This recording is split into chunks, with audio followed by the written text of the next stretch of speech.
Okay, we're going to start today's meeting for the Erie City of Erie Historic Review Commission. Today is May 6th. Can't believe how quickly that's moving forward. My gosh.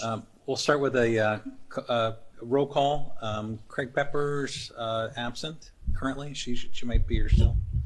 Dave Brennan, myself, present. Mark Tannenbaum. Present. Melinda Meyer is absent today, and Matthew Falcone. Present. Present. And Jason Wazorek and Kathy Rosdick are also not, they're not here, absent. Next item on the agenda is the public comment. I don't think has anyone signed up to speak today? Not that I'm aware. Okay. And there's no one filling the room, so I guess we don't have anyone for our public comment today. Next on the agenda is the approval of past meeting minutes. Did everybody get a chance to look at the meeting minutes? Any questions or issues or anything that needs changed or anything like that? Good. Would someone make a motion to approve the meeting minutes? I move that we approve our minutes from April 1st, 2024. I second that. Second, Mark seconds. Real quick, is anyone taking meeting I'll take minutes? notes if you want me to. Because I know Melinda's, of course, she's not here, so just looking out loud and looking to see if anyone's taking notes. Matthew Elder. Yes.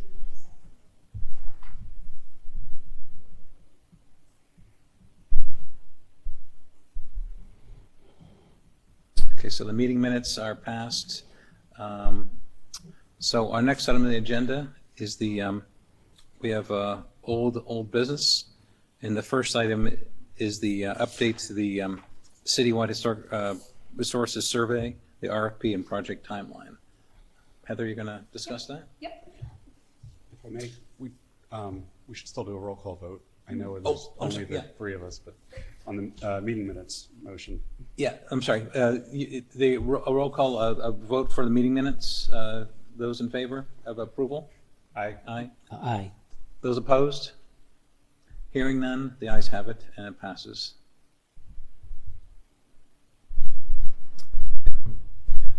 We'll go to old business then, and start with the citywide historic resources survey. Great. Thank you, Dave. So last month we published the RFP and the notice of the RFP that was listed with the local media pertaining to the citywide historic resources survey. Proposals are due by May 23rd. I know that screen is a little bit difficult to see up there, but I did attach the full RFP, which is about a 13 or 16 page document and goes through the whole structure of the process. We felt that it would be pertinent to just sort of go back to the main goals of the project.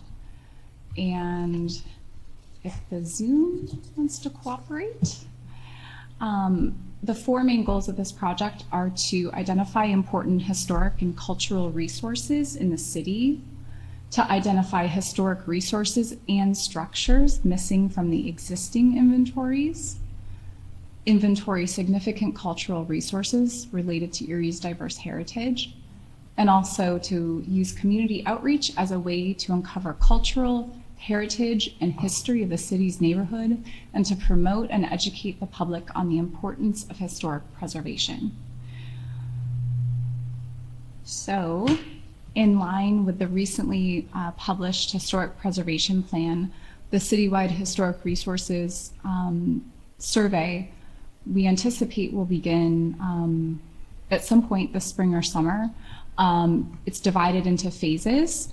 The budget is listed. The budget is $112,500 for this. There are 3 phases for the project. The phases are partially based on community outreach as well as physical location within the city, and that is outlined according to this map on page 5. So we just thought it would be advantageous for the Historic Review Commission to see this again, just as a reminder of what is currently out there in RFP format that we will be looking at later this month. We will be seeing those come in by or on May 23rd. So just sort of an update about that, really more than anything else. Jackie, is there anything else on this one? I did want to just mention that Heather not only posted it on the City of Erie's website, but she and you provided Bill some suggestions in terms of regional and national sites. I think you also were able to capture some. Yep, Some consultants that really, that are more focused in this realm. So it was broad-based. it was. We published it to I think 10 sites. So regional, state, American Planning Association websites, as well as the National Landscape Architect site and the National Planning site. I feel like I'm forgetting something, but yes, like Jackie said, we did publish it regionally and nationally in addition to the typical newspaper publishing of the RFP. So really more than anything, just an overview of where we're at with that. But it will be happening pretty quickly. I mean, the first deadline is slated for September, and that's for community engagement. So we anticipate that much of that will be happening this summer. How much interest have you had? Has there been phone calls? Just curious how many people are interested. Of I've course, had the more the about better. 5 or 6 firms. I've Okay. had about 5 or 6 firms reach out so far. I would say they're regional firms, although some are from the Midwest, and some are Atlantic, states, or much closer to the Atlantic. So yeah, and very high caliber firms that are inquiring. So yeah, that's a great question. I anticipate we'll be getting more questions this week. I feel like this week being the first full week of May, maybe some of the sites are updating their web pages and so on and so forth for the month, and that maybe this will be a really, really hot week for people inquiring about the RFP.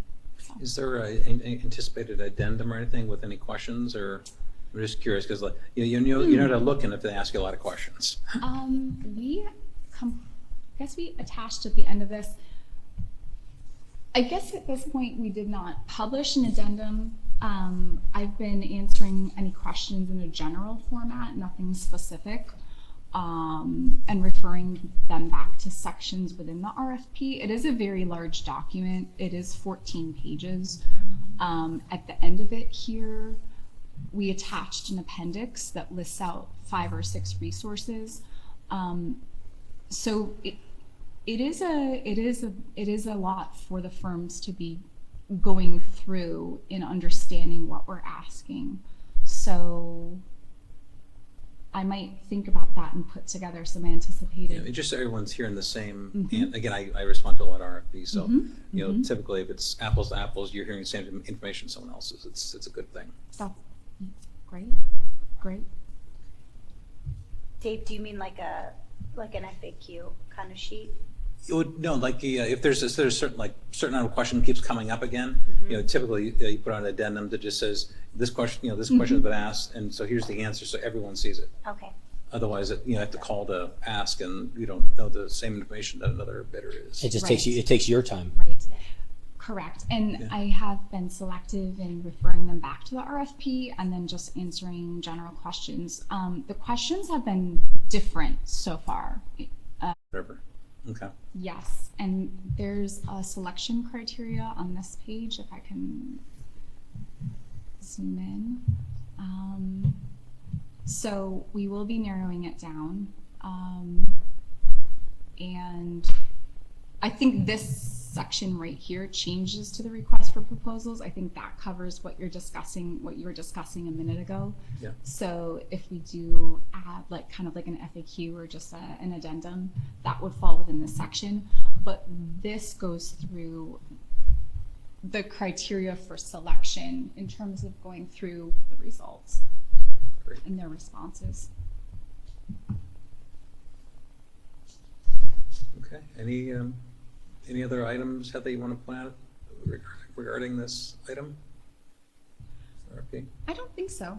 Just wanted to provide an update because that's a pretty big deal, and that'll be a nice document and data collection for us, and new understanding of the conditions that exist in the city that we haven't had for, well, ever cohesively perhaps, and not for several years in other formats. So these firms would then compile the data that we're looking for? Yes. So That's these what this is all about. these firms would actually be physically walking. They would be the boots on the ground and surveying the anticipated 30,000 properties within the city of Erie. Mhm. And do they hire local people to assist them? I mean, my gosh. So as a part of the submittal package, the responding consultants would, they're required to provide name, role, related, applicable experience with these things. So they are to name all of the people that are on their team. But they could be including someone locally if that person knew that they were applying and they conjoined to apply for it as a consultancy group.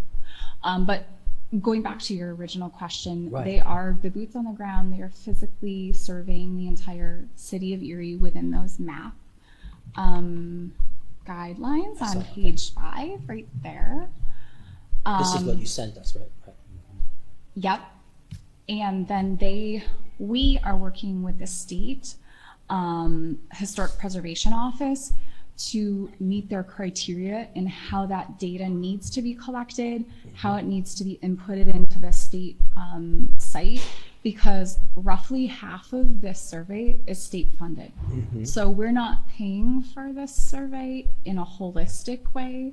We're only paying for a portion of it because through Keystone and CLG certified local government monies that we earn through grants and grant monies, we're paying for maybe half and the state is paying for the other half. So it really behooves us to know this information. And it behooves the state. So the state wants to see the information in a specific way, and it will be digitized, but that's completely up to the consultant. That's a part of that very large sum that is a part of this contract. What was that sum again? For the record? 112,000. Yeah. 112,500. And then it's broken down by phase. So if I can zoom in, that first phase is due by September 30th. Right. And that's where the consultancy group would be engaging and meeting with neighborhoods and communities in each of those 6 allocated neighborhoods in the city.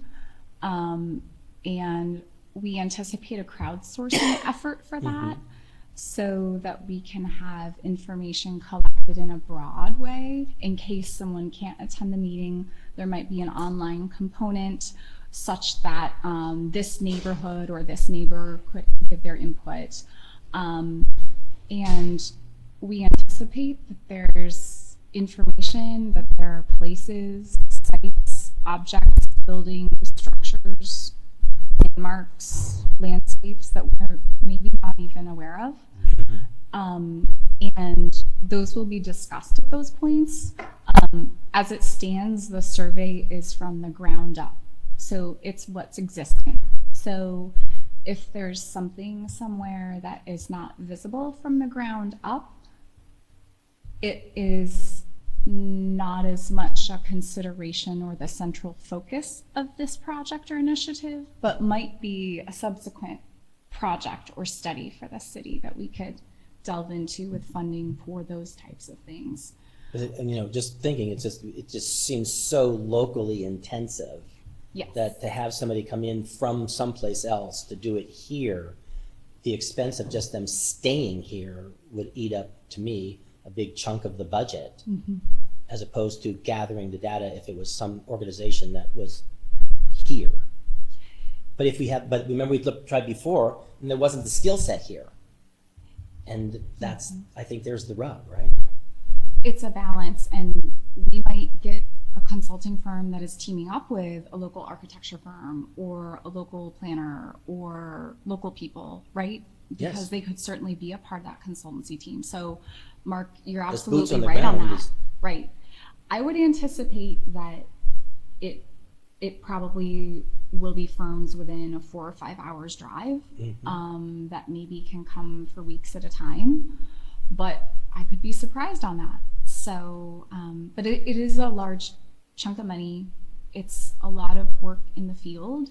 It's a lot of reporting and data input and dialogue with the state. And it's also kind of like a building of local pride, so that we're aware of what we even have to begin with in a current state.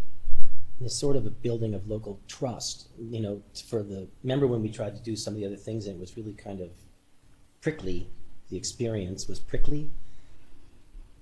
I would, you know, it takes a process to get past that, especially if you're not from here, and I know that sounds very parochial. I always like to joke that Erie is very parochial and proud of it, you know, and it's just kind of our nature.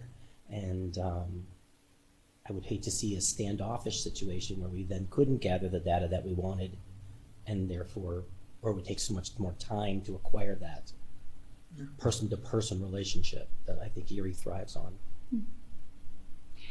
They're trained and they'll just train do it. people do it. I get it. Yeah, I get it. absolutely. And the nice thing about this is that, you know, this does meet the criteria for something that was laid out in the historic preservation plan, one of the first initiatives in the back part of the document, which is conduct a full citywide historic resources survey. So this is one of those first major steps towards meeting a major historic preservation plan and citywide goal of knowing our resources, which is exciting because I think it will lead to future opportunities, which I think you're speaking to Right. today. Because you want to build on that yes. then, you know. Yes. This has to be almost the first step.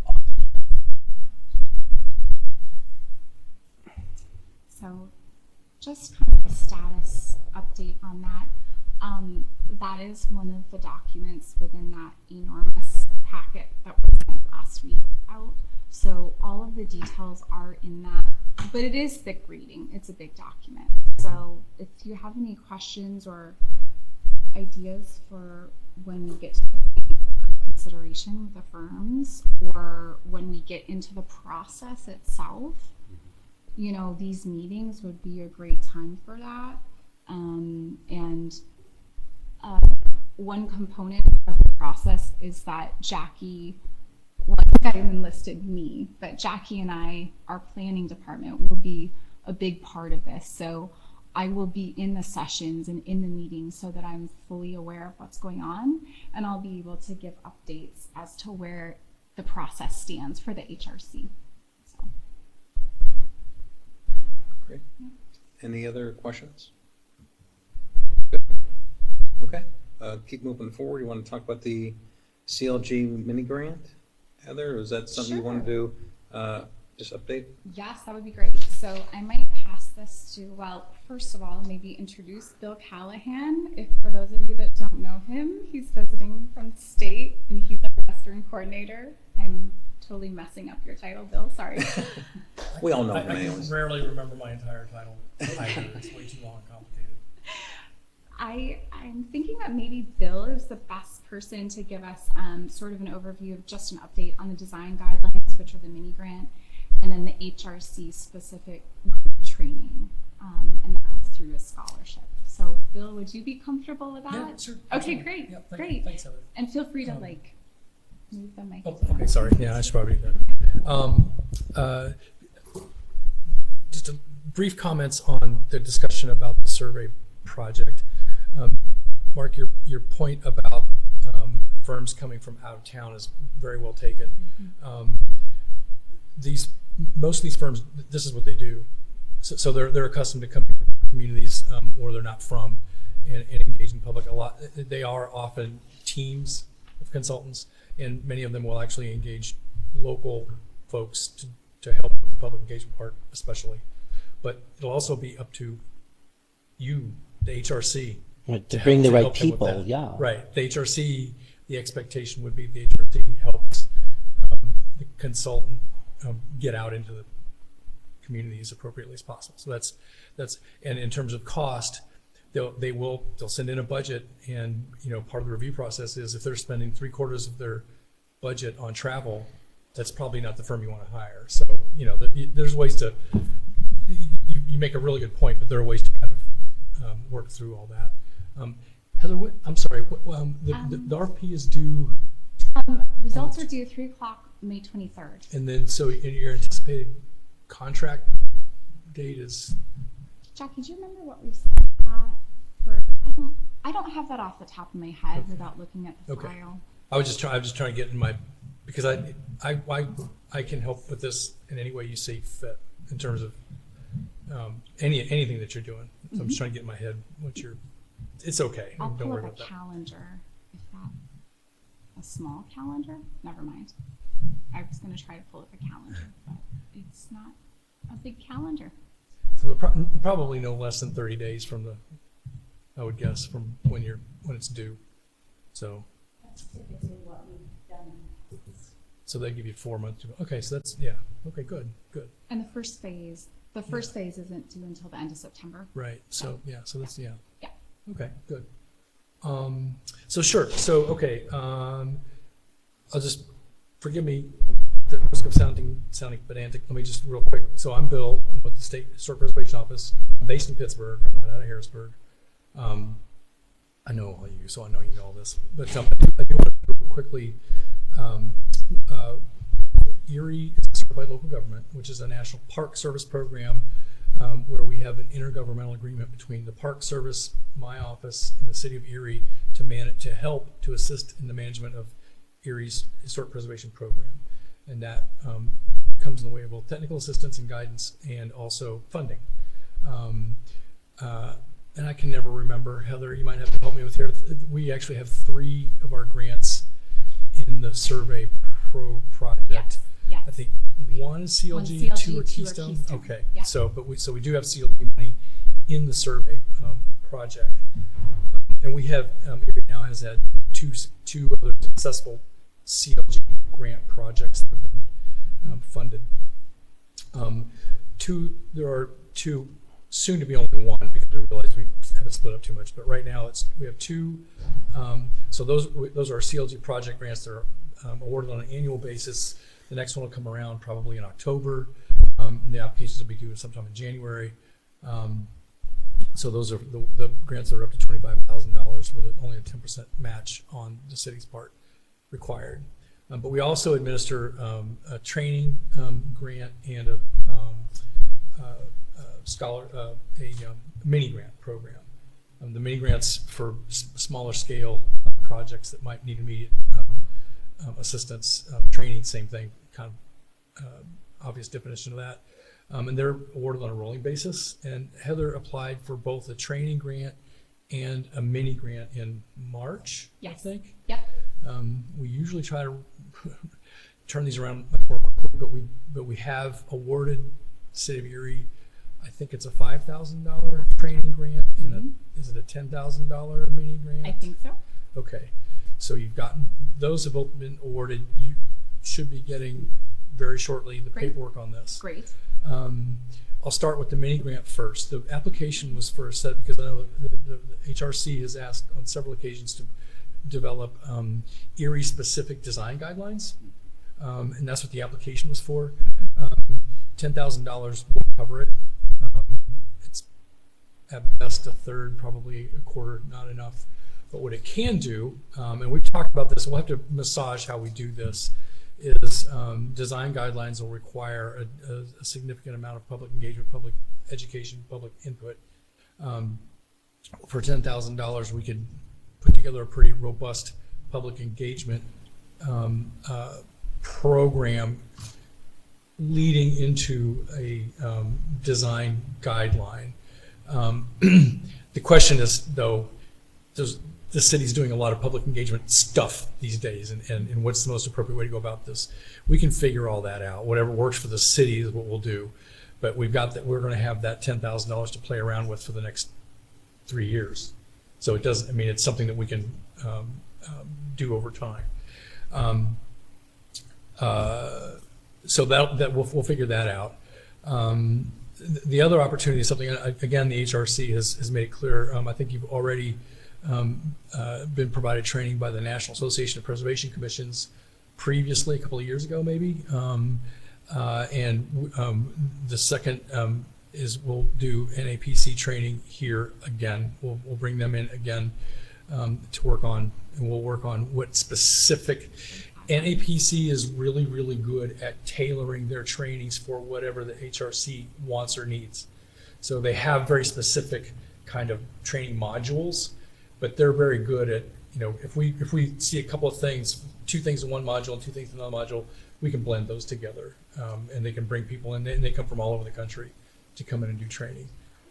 So we'll work on that together to figure out what the most appropriate way is. And I think I'm actually kind of excited about this. I was not aware that we could even do this, but Elizabeth Rara, who some of you know, is actually working with NAPC to see if we could become the third-party grant administrator for this, which would cut down a lot on Heather's paperwork for grant management, because we would be doing all the paperwork. We would contract with NAPC and bring them in to do the training here. So we would be the actual grantor directly to the consultant. And it also cut out any, the 10% match is a wash because of administration, but it would cut back a lot on the paperwork. It also would make it a lot, all of our grants, all of them are reimbursable.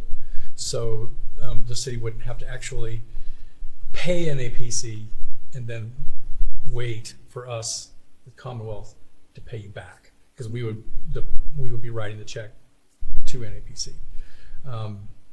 That's something my boss just kind of came up with at the end of the week last week. It's not finalized. I'm hoping we get word on that within days, and we get that set up, and we can probably do this as soon as we can. Great. I'm thinking. Great. Okay, so we'll stay in dialogue on the status of the second one, the scholarship, which pertains to our immediate group. And we'll figure out kind of dates and the flexibility and all of those. And that's the scholarship for the training. Yes, yes, yep, and that's for us, our people, our group. So, great, if we could stay in dialogue Yes. as We're gonna have that to. unfolds Yes, and get that absolutely. set up sooner rather than later. Yes. I know we would all benefit in some way for the 4. And I think that we went through a process it would have been 2 months ago in March, where we as a group sort of took a survey on which topics would be preferred. And I think we submitted those with the application, although if those needed to be. I was laying on a couch at the time, so I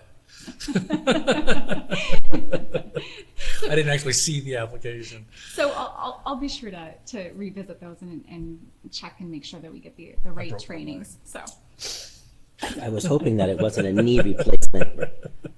No, ankle replacement, essentially. So thank you, Bill, for providing that. I felt that Bill was the right person to be speaking to these rather than me giving just a blanket overview on them. Yeah, no, I'm happy to do it. And just to go back to the design guidelines. Good, I was going to go back to that anyway. So design guidelines, the CLG mini grant, which is a larger amount of money because it encompasses and applies to perhaps more people. And how much in a was that sense. grant, please, Heather? I would have to check on that. Okay. for you. It's a $10,000 max, but I'm not sure I ever knew how I much want you to say actually it's applied either for. 5 or 10. I didn't think to bring that sheet with me downstairs. It's fine. I'll keep it out. I think it is 10 now that you mention it. Design guidelines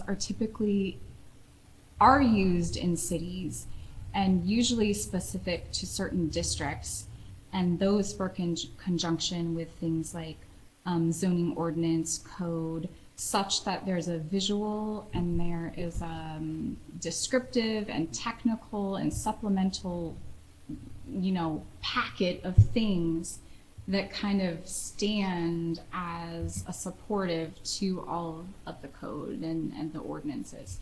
So like I reached out to a local city recently and had dialogue back and forth with that local city that has some superb local design guidelines, like superb from a historic preservation standpoint. I was really impressed, and I've been looking at a lot of different cities' design guidelines. So, like Bill said, we do have some monies towards them, but $10,000 would not get us to where we would want them to be for a city the size and diverse as Erie is. So it sounds like we'll work on that for how we can make that number more doable so that it's a document we're proud of and that's a document that works and does what it needs to do. So, What number are you thinking, Heather, for that investment? Bill, what are you thinking, 40, There's 50? that's actually something we should probably talk about, because it's going to be up to the city and the HRC, which is the same thing, but how you want to approach this, because there are, and we help pay for these too, the Erie Downtown Partnership has a set of really nice design guidelines for More commercial. Lower State Street. Right, that's the which- shame. Yeah, which are quite good. Very imaginative, very clear, well illustrated. I wish I could remember who did them now. Perspectives. That's who it was. That's who it was. Thank you. You went to meetings, didn't you? No, I was part of the committee. Remember now. So, there may be a way, for example, for the HRC to consider adopting in whole or in part those guidelines for designated historic properties that are commercial in nature, because they are quite good, and they would be good for that kind of property type. Now, two things that you could do then when we do full-scale citywide design guidelines, then you're looking at primarily residential guidelines, which are by their nature very different from commercial guidelines, like anything else. Commercial is treated differently than residential. It's a very different prospect talking about somebody's house than their business or their investment property. It's just very different on a number of different levels. Those guidelines could also then, we could develop, we would understand by then whether or not there's need for some appendices for other kinds of commercial properties that might not be covered by the downtown partnerships guidelines. So we could incorporate, but they wouldn't be as costly or as extensive if the HRC were to simply consider using the downtown partnerships guidelines for those kinds of reviews. Obviously, you probably want to talk to the downtown partnership about that. I don't know why they would object to it, but it's not. Anyway, you know what I mean. But that's just when there's 6 blocks or whatever that is, right? I mean, I was in a meeting with Emily this morning, and I don't think she. I think it's more than 6 blocks. They cover. It goes up to probably like 14th Street. Oh, does it or really? so. It goes up to Yeah. it goes up to They're up pretty to extensive. the bridge, They're Yeah. pretty extensive. But but not beyond. Yeah. that is a great suggestion, and that's something maybe we can look at in forthcoming months, just as a group. If we have a slower month or something with less topics, maybe we can even review that as a committee. And you wouldn't be, even though those are the downtown partnerships guidelines for their Yes. specified area of where they operate, you wouldn't have to look at them that way. You could adopt them as a more general, this is how we're going to look at commercial properties, historic commercial properties. And there may be, we might learn that there's some gaps, some places, I don't know. The Federal Hill buildings are very different from State Street, So, I mean, there may be a larger scale set of design guidelines might want to make some accommodations for. I just totally made that up. I don't know. So maybe an additive thing rather Correct. than duplicating Correct. something we have just for the sake of, Correct. It would make them much less. It would also make them more consistent because, as I say, residential design guidelines and commercial design guidelines are just, even in tone, are going to be very different. I know they're trying to get a guy, the 8th Street corridor, West 8th Street, where that has a really business, commercial, residential component. I know we're looking at changing that to 2-way or 1-way, in certain spots. But that's almost its own little ethos that little area as compared to downtown, which sure. it's different Sure. than the vibe that you get when you're like by Avanti's and you have those storefronts that are right there. You know what I mean? As opposed to what's happening downtown. And there's a lot of ways to look at this too. I mean, again, with their permission, you might be able to just simply extrapolate, take, some of that out and put it in a different, there's a lot of ways that we could do that, but you do have a good set of local design guidelines based on Erie properties, that the HRC could look at. You've also got the Secretary of Interior standards that you can look at right now. All these are based on the Secretary's rehab standards. All of them are. Really, Bill, if I we're have helping a, pay for them, it should be. I have a question. Sure. Would you recommend adopting because we've had similar discussions about this before, but would you recommend adopting those downtown partnership guidelines first? Like having a study session with council and planning commission, having them understand the approach, maybe, what you mentioned, and then going through this engagement process with the $10,000, applying for another grant, and then adopting a residential guideline, or could you see that being done all at once? I think an incremental approach, like you just described, I think would have a lot of benefits. I think I'd want to take a look at the downtown guidelines, and I think the HRC would want to too. But I think that would be a good way to move ahead. One of the biggest fears that people have is what's this going to look like? And there's a common misperception that what this is going to look like is going to make my house look like a museum. Mm-hmm. And one of the downtown, the State Street corridors guidelines make it clear that's not what it's all about. It's all about maintaining a sense of place, maintaining historic character, maintaining those things that make Erie what it is physically, and not something that's proscriptive or retrograde in terms of the approach, because you don't want to make there is under any circumstance any reason to make people go back. This is another common misperception: go back to something that no longer exists, and the guidelines make that very clear. So I think that what you just described, Jackie, would be a good way to move ahead.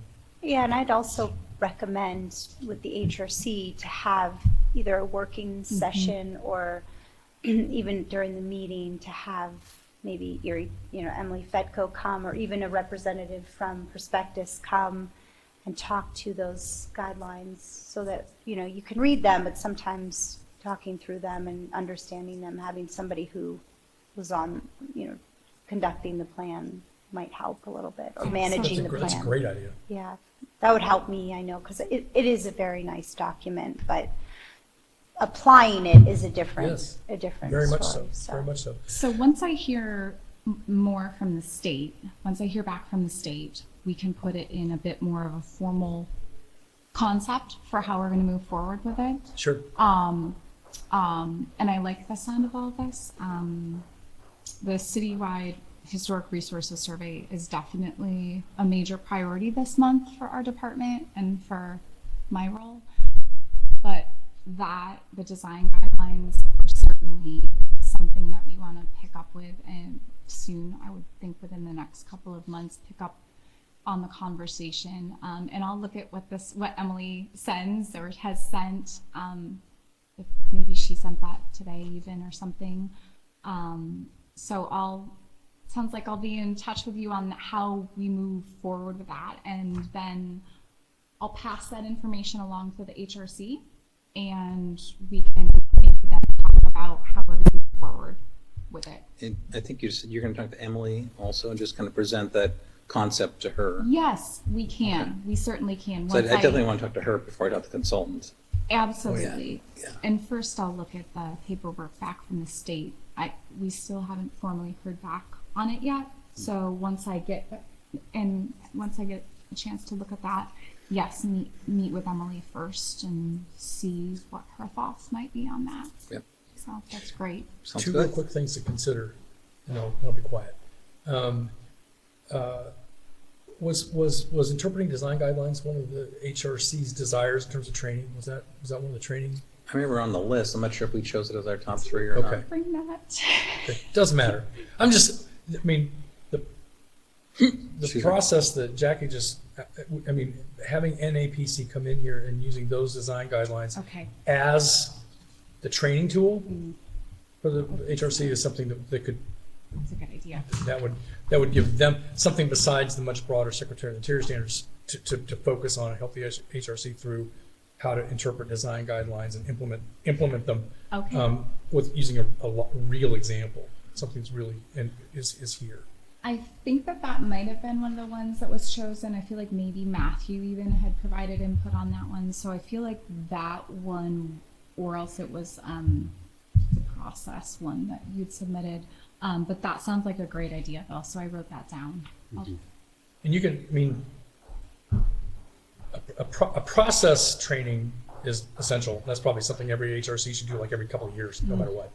Just to, okay, how are we doing? What do we need to fine tune? What are we not doing? There is an annual limit the Park Service puts on us to how much money we can give any given CLG within any given fiscal year, but you're a long way from that. So we could actually if this, I don't want to give you more to do, but we could maybe come up with another training grant to bring them in and do like a 2-day session or a full day, one morning and one afternoon. So there's a lot of ways we can skin this cat. Great. Thank you, Bill. Thank you for Thanks for speaking having me. to both the mini grant and the scholarships. It's great to have a representative from the state and from the, the speaking body that gives us the opportunities to do much of what we do. So thank you. You're welcome. Thank you. Okay, thank you. Thank you, Bill. Appreciate your time. Next item on the agenda is the modification to the forms. Historic nomination form, historic overlay district nomination form, application for certificate of appropriateness and certificate of appropriateness. I don't know if Matthew, the team? Yeah. We did have an opportunity to meet earlier today and work through all 4 of these forms. Top priority for us was kind of twofold, ensuring that the language that's present on these forms is reflected in, or reflective of, rather, that which is in our zoning ordinance. So we were able to make, I think, tremendous progress towards that so that there's clarity in language. And we also looked at this through the lens of the applicant and what would be easiest and most accessible for all. I think we have a lot of revisions to the forms that we had proposed. And so what I think I'd like to do today is just conclude the briefing with the expectation that when we have our June session, these 4 forms will be before us for ratification. And we will send them out kind of well in advance. So each commissioner has an opportunity to read through and make any kind of suggestions that they would like. I don't know, Heather or Jackie, is there anything else that you'd like to? Okay. Great, Matthew. Thanks for looking at the forms and for going through it and kind of leading the group then. Appreciate it. Yep. Okay, any questions or at the forms? Mark, I don't know if there's any other questions or questions. You're good. Next on the agenda is the Historic Building Improvement Grant between HRC and RACE. Great. Thanks, Dave. So I'll just give an update and then Jackie can speak to the second part of this. So the Historic Building Improvement Grant from 22 or 23, 22 to 23 and 23 to the current year, was between the Redevelopment Authority and the HRC in much of the process. We currently have projects that are soon to be closed out. So we met with the Redevelopment Authority last week, Jackie and I, and we discussed sort of the protocol and the steps needed to properly meet with the existing approved applicants from last year prior to the fall who hadn't yet had their project completed. So it was explained that I'll be going out to meet with the owner and inspect the property. I will be doing the completion worksheets mailing any needed extension forms if needed, although we are not allocating for that up front by any means. But that is available if needed. And just sort of putting the whole packet through the process in a cohesive, uniform way where it only goes through one person, and I'll be inputting that data, handing the final signed application, sending it to the redevelopment authority for the final check and reimbursement back to the applying city resident.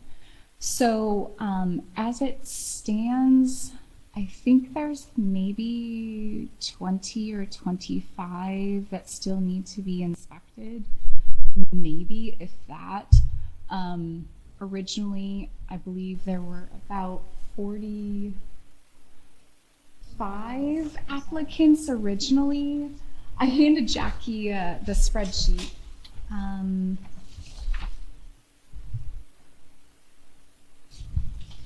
I don't have the number in front of me. Originally, there were quite a few projects that were approved from last year's process.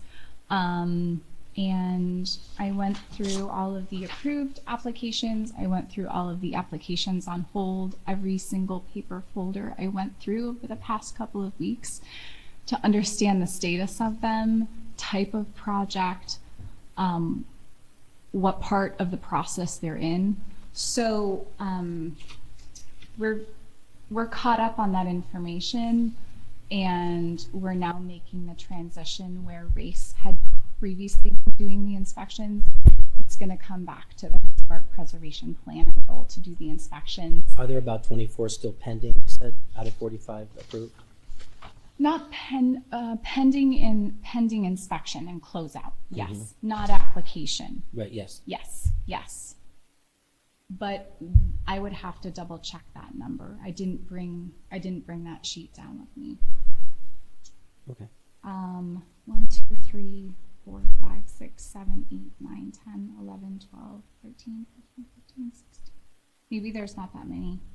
I'm counting 17 or 18, although 2 people I need to follow up on. Okay. So maybe it's. I said not approximately less 20. Thanks. Yeah.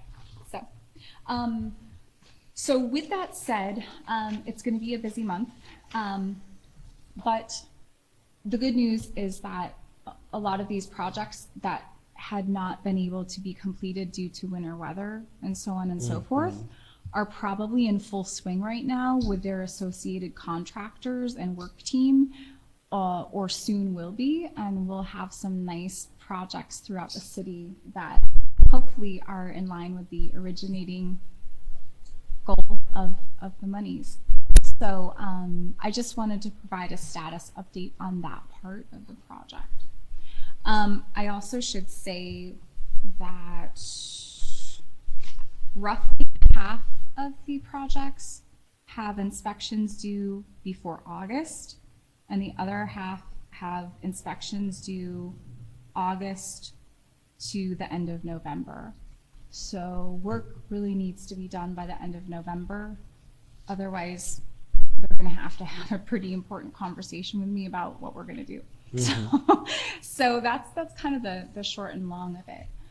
Jackie, Is it possible, I mean, I know this sounds, we're always trying to reach out to the public, but is there a way to, on a website or some way to communicate to the general public a before and after situation where they can say, where we can say, this is what this board has overseen and it's improved the community here, here, here, and here, and this is what it was and this is what it is now, and to be able to put some kind of accountable vision out there to the public that would then encourage additional future asks and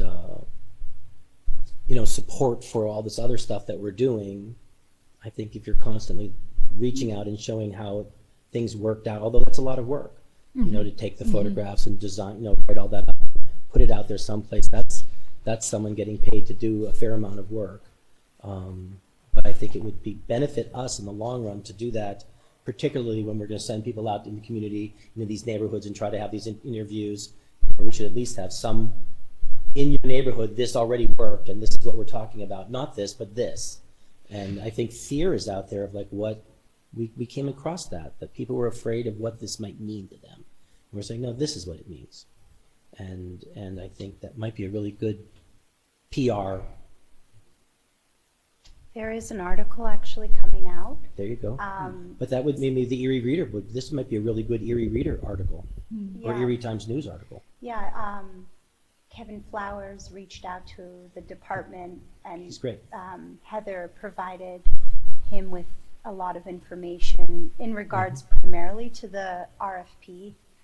But the hope is to have our dashboard for not only the locally designated resources, but also to showcase some of those projects out of the grant program. And it doesn't necessarily have to be all of them. And do some storytelling around that, which is Sure. what, and it's tied to ARP money as well. Right. So I thought that, yeah, we need to circle back with Aaron to kind of figure out where we can do some of that. Because there was some negative feeling out here in the Oh, public about it, and I think one of the ways to dispel that is to be transparent and wave a positive flag. I mean, many of these are great. Absolutely.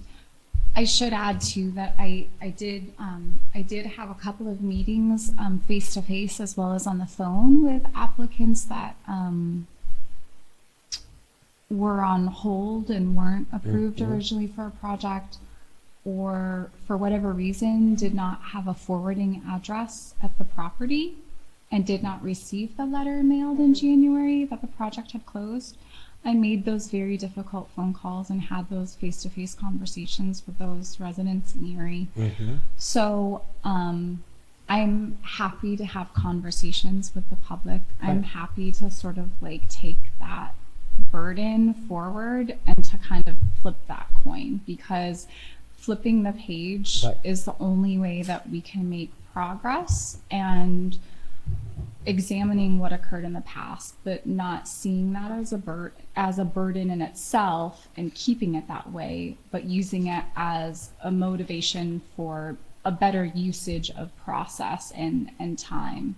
So Yes, but to celebrate our victories is a good thing. sure. And maybe even an associated map that pinpoints projects throughout Yes. the city. I could see something like that happening. That probably won't happen this month, but I definitely think that would be a great thing that would speak towards something like you're describing. It might be a great intern job for somebody. There I don't you know. I don't know how to do this. Well, we should have before and after pictures. Right. So Because it they did bring actually- us before pictures. We Right, have them. and we have descriptions of projects Right. from the grant, so it's a matter of it compiling together, it and sure. really giving it to our GIS administrator, and she can create a nice map, and you can hover over the point Yeah. and I think that'd be everything great. can pop up, but That's a good yeah, idea. I This think helps that's us a with good everything that we're doing future, everything that Bill's talking about, all this other grant, all this other programming. I mean, it has to build on successes and positive communication and positive outlay of resources, that you're getting bang for your buck, you're getting a return on your investment, the community's improving, Right. individual homeowners are getting benefited, from the work, the funds that were provided, that we're appropriately spending ARP money. Can I ask you a question? I love this idea a lot, but I want to ask, I know it's public money, so these are publicly accessible awards, but for this what you're talking about here, did the applicant sign a release to use their property or their project? Probably like not. social That media could be a stuff. part of it. That would be something that I, as project manager, would probably get to. That's a good Yes, idea. that's That a should be in great the form. point. Yes, Good from point, a Laura. technical Good- that's for sure. yes, that You always yeah, forget that release. right. Yeah, it's a Great big point. deal. Okay. Is there anything else with that discussion, Jackie? Did you? I just follow want, up? yes, I was gonna speak to the grant, the remaining funds. So just to recap, this was a grant given, an American Rescue Plan grant given to the Redevelopment Authority of $841,500. And the program was called, in the contract is historic, I think it's residential and small business preservation grant program. That's what is in their contract. From what was expended of that amount was, I'm sorry, not expended, but what's been approved is $585,999.57. The amount remaining in this account is $254,000.43. We've had 2 discussions with the redevelopment authority in regards to what we plan to do with the remaining funds. There is a redevelopment authority meeting coming up, I think it's in May 13th, where we would like to take some information and possible some ideas, or to be able to recommend some how we can use this or obligate this money, because they're under a deadline of December 31st, 2024 to obligate these funds and then expend them by December 31st, 2026. That's based on the ARP guidelines. So, and I don't know if we can decide this today, but we do need to start making some decisions and just having discussions around what potentially could be done with the remaining funds. So we spoke with Aaron. Aaron is aware that we have interest in, talking to the HRC and coming up with recommendations. He's aware that, we've asked about what the remaining balance is and that type of thing. So he knows that we'd still like to dedicate this to its purpose, original intention, right? Mm-hmm. So, Thank did you have for that update. Oh. No, that's wonderful. I'm wondering if Mr. Chair, you entertain a motion. It sounds like we need a special meeting to talk about that. So I would move that we have a special meeting of the HRC, specifically to discuss the remaining funds for the historic building improvement grant from 2023. Okay. Mark, everyone heard the motion clearly? Let's Is do there- it again. So the request for a special meeting. Yes, to talk exclusively to talk about the remaining funds from the historic building improvement grant. We have a second. I'll second. Mark seconds that motion. And those opposed, or those in favor, say aye. Aye. Aye. Those opposed, nay. Hearing none, Aye. the motion passes.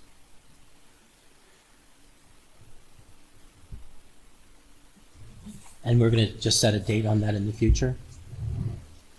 The sooner Can the we be better. flexible? We can- Yeah, Sooner the exactly. better, but we'll be I'll flexible. send- Let's bang some emails around and well, the meeting is on May 13th for the redevelopment authority, so Is that right? it would have to be rather quickly because that's next week. Next Monday. Next Monday. That sounds right. mhm. So, I don't know if you want to pull up a schedule and look at, Do it now.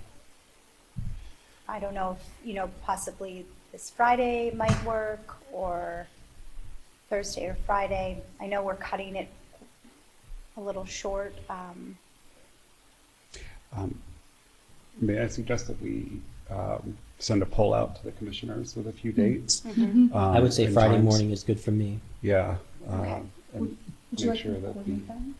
Sorry? Would you like me to send an email out? Yes, please. Okay. to ensure that they have the opportunity as well. Sure. So Since we're worry about their missing schedules. a couple. Yep. That's good. And maybe tentatively for, this, it's a And if we very have to- aggressive timeframe, but Friday sounds like a, If we have to have somebody Zoom in, we can accommodate that too. So if you have to Zoom in, it's not an issue. great. I will send that email out by tomorrow morning. Thank you. Does anybody take a little poll right now? Because I have Yeah. an 8:30 to 9:30 that are noon. Which day? That's On this Friday. Friday? as you Noted. And these are available or not available? I'm available anytime from 9:30 to noon. Could we say 10 o'clock is good for me? If it's good for you, David. Me as well. I can't do that. Sorry. That's all right. I could do 11. I could do 11. Dave? It I would could do be- 11, but I said. It's quick, right, because So it's we'll have a Can we do very it? good meeting. Okay. 10:30, 11 o'clock. 11. Just All right. Pressure. And Yeah. where? You might have to have it in Yeah. I'm just thinking about our conference room versus caucus conference room. Do we need a more private space? I don't think so. I think our conference room, we can probably do it up in the fourth floor. Fourth floor? Yeah.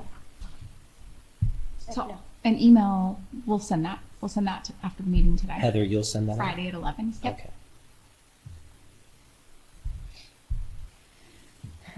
Okay, That's great. sounds good.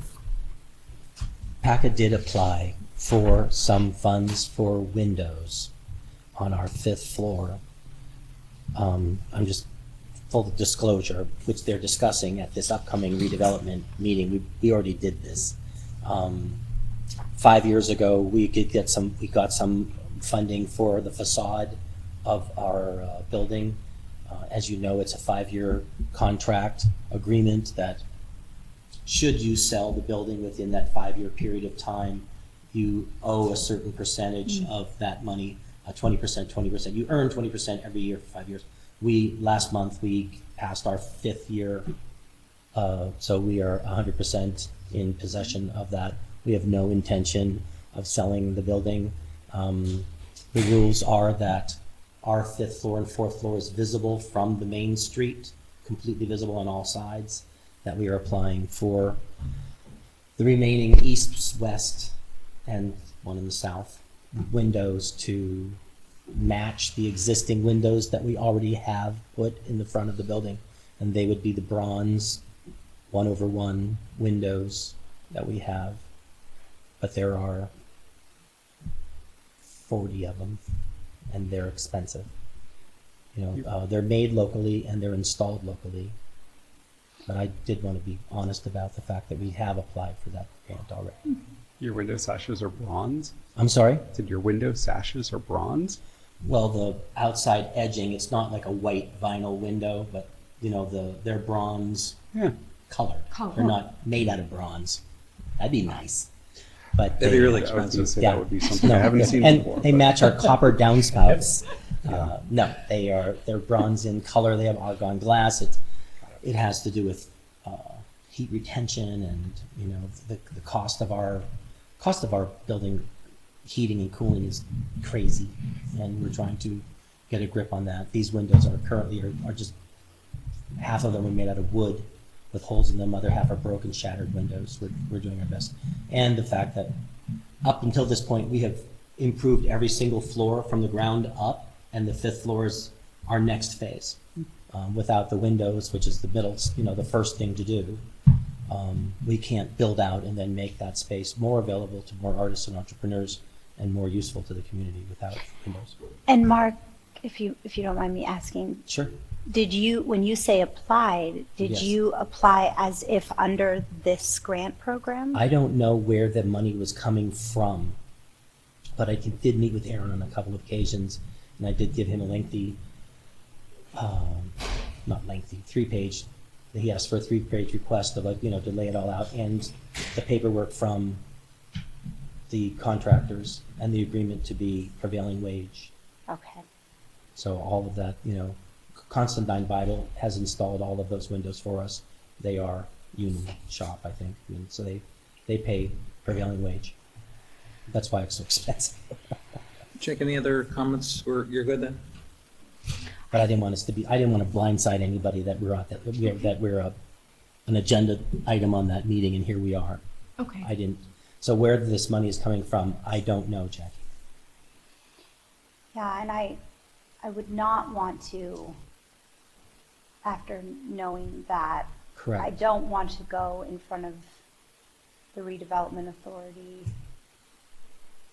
as if we're fighting for, Maybe a phone call between Aaron and you and I, or whatever, between now and then would be a good idea. well, and I think that having this special meeting and talking Sooner. through some of this is, I just should felt, be the responsibility of the HRC. I just felt I was kind of wearing two No, hats here real I- quick, and I just didn't want us to look foolish Right. at a public meeting. Right. So I think that's a good idea to schedule it for Friday, and hopefully you can attend. And if you I will have to definitely if you have to leave the room at some point, we can That's do that to discuss it. But yeah, I think we want to make sure. Okay. That's Yeah, why I we- brought it yeah. up. No, I That's- appreciate I it. didn't want to Appreciate it. blindside anybody. So yeah, just confirm before that meeting, so we're not in the Yes. discussion, you find out, yeah, that's the Yeah, I funds, think yeah. that's Yes. a good idea. Thank you, Okay. Mark, for. I'm thank just trying you. to be forthright. No, I Yep. appreciate that. Yep. Thank you. Okay, we're ready to move to the new business. The next item is the visit update from Bill Callahan. Bill, thank you so much for already talking about the CLG information. Was there anything else that you wanted to talk about, or any other updates from down south? No, I think I spoke with it. Okay, great. Thanks again. Thanks for having me. Yeah, thanks for being here. Then review and discuss HRC bylaws and rules of procedure. So maybe I can jump in right here at the beginning. This really is meant for review and discussion, not by me, solely by me. I have found myself looking back at the HRC bylaws and rules of procedure quite often recently. And one of the things that really struck me is just going back to the core and central purpose of the HRC.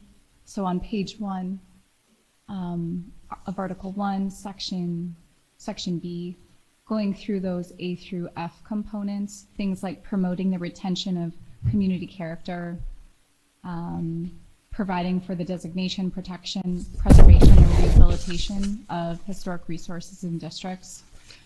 And then I found myself jumping down to page 2 that sort of goes through the parts of what we're doing. So it spells those things out a little bit more articulately. So at the bottom of page 2, like for instance, letter K, participating in ongoing training to increase and learn about important preservation activities, practices, and tools. I found myself going through that section on that next page on page 2 quite often, because I thought, we really are meeting a lot of the things that are laid out in the Historic Preservation Plan right now. And we as a commission are doing a lot of these things. So when I took a look at the A through K, are we doing every single one of these like today, this week? No, but sometimes things do come in cycles and ebb and flow based on need. So I thought it might be pertinent just to provide the current members with a copy of this to go through and just serve as a reminder for bringing us back to what our central goals are for us as a commission. And as the contact from the city, that is often the coordinator or kind of speaking body and the in-between between the commission and the planning department and the city. I think it's important to review these and to even make notes as to what we as individuals feel is important within these and can contribute towards, as well as what we can contribute towards as a group and what we need to strive towards. Maybe there's weak areas. So just really attaching this as a discussion and review of these. So, thanks. Yeah, it's good. It's good to bring these back. I was just looking at them the other day, of course, when you send them out again. But, you know, there are things that we're doing with a lot of stuff that we're not talking about. Maybe we need to bring back to the table more often and discuss further.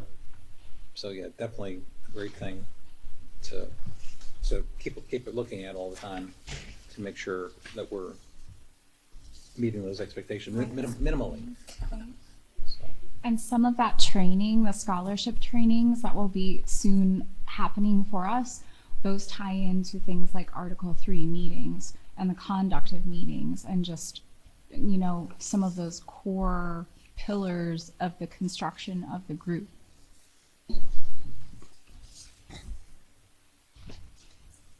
Do you have any input on this?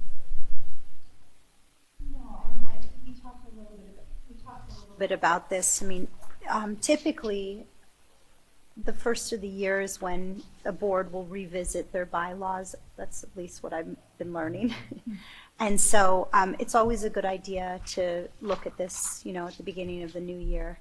And so I think this, even though we didn't do that, I didn't do that with you this year, but I think it's good. It's a good idea to maybe rehash some of it, change, make amendments as needed to your bylaws.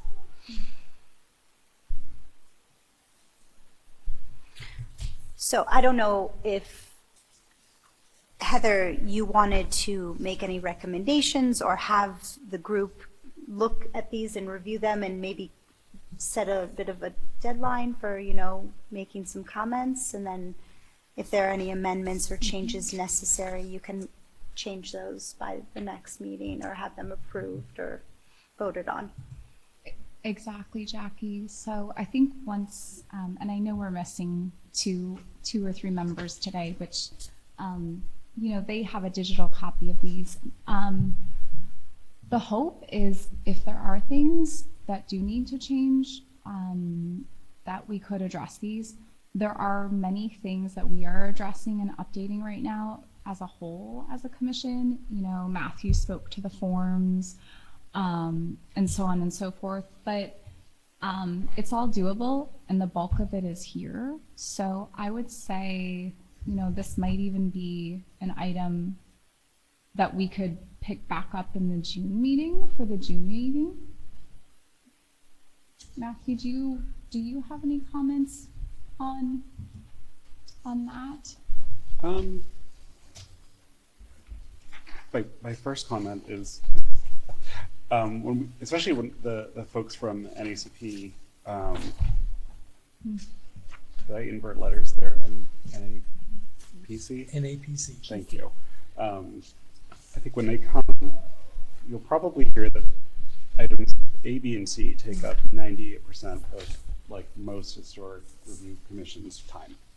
I don't think we're not there yet because we don't have a large inventory of historic resources, but you may or may not be surprised to kind of see what other cities don't do on this laundry list simply because there's not time. It's really wonderful that you're bringing this up now and that we're kind of getting in the habit of going through and looking at our bylaws. You know, what struck me is that I think that one of our the requested working sessions that we had with the folks with NAPC was exactly on this, on policies and procedures. And I wondered if we may want to you know, wait to do a review until after we've had that session, especially if it looks like, you know, we might be having those training sessions sometime over the course of the summer. You know, we can, Jackie, as you just mentioned, you know, put for ourselves a January review date to make sure that we're in line with the rest of the city's commissions and boards. That is, unless you might need something kind of on this year's docket, or okay. No, I think these are yours to keep. They're actually just listed on our website. There's no, council doesn't approve these or anything. This is what governs you. Great. So. But, you know, there's just looking at the agenda and how much we have kind of ahead of us, I wondered if this is something that we might, you know, complete for this year, but look kind of further into maybe the early fall to do a review and see if any changes are needed. It I does think look, I think you're gonna, I'm sorry, pardon me for speaking up, but I do think you're correct, Matthew. I think NAPC is gonna wanna see these right. for your procedural training. And that might be a really good opportunity then to have a facilitated conversation with them about About the bylaws how- and what, Sure. It does look like these were adopted January 10, 2022. Excuse me. Melinda was the chairperson. So, you know, we're almost halfway through the year. We have plenty going on right now in terms of just picking back up with initiatives and completing initiatives and things of that nature. So maybe a target date is maybe fallish for looking at these to see, once we've had the training, if anything isn't quite meeting the needs of us as a city and as a commission representing it. Another thought I have is the historic preservation plan. We have the implementation plan. So we kind of have these are things that we do, and then there's an implementation plan that's shown the first year. So I think, you know, we need to look at all those and also, you know, work on, you know, really have a session, talk about the implementation plan, what we're going to get done, you know, who's going to do what, is there going to need to be a committee to monitor that? Is there going to be separate committees with different goals? That's something, you know, I was just explaining to someone the other day when they were asking, well, who's going to be in charge of the implementation? And I said HRC is really, you know, the lead for that. And So. it's sure. So I think maybe the session will, you know, I hate to, I mean, we should be working on implementation as soon as possible. So I'd like to try to do those, have that discussion sooner than later. You're speaking to, The historic preservation Right, plan and then- for implementation. right, I've been referring to that section in the HPP a lot recently, Yeah. especially with the article that's coming out. So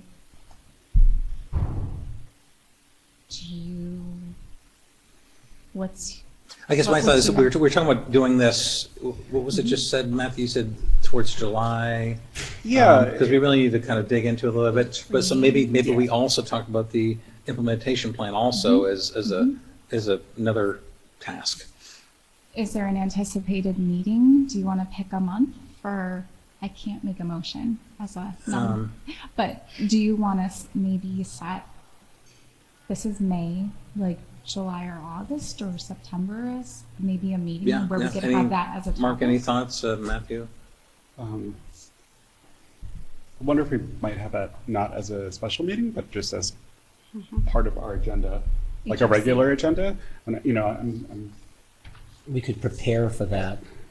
yeah, and I think maybe, you know, Heather and Jackie kind of defer to you because you both have a sense of like how heavy our agenda is and how many items that we have on it. And perhaps if we, you know, over the summer months, if there's a lighter agenda, we can put that in as part of our regular meeting, that we go back to the implementation plan now that it's been ratified by council and start talking about kind of those different components.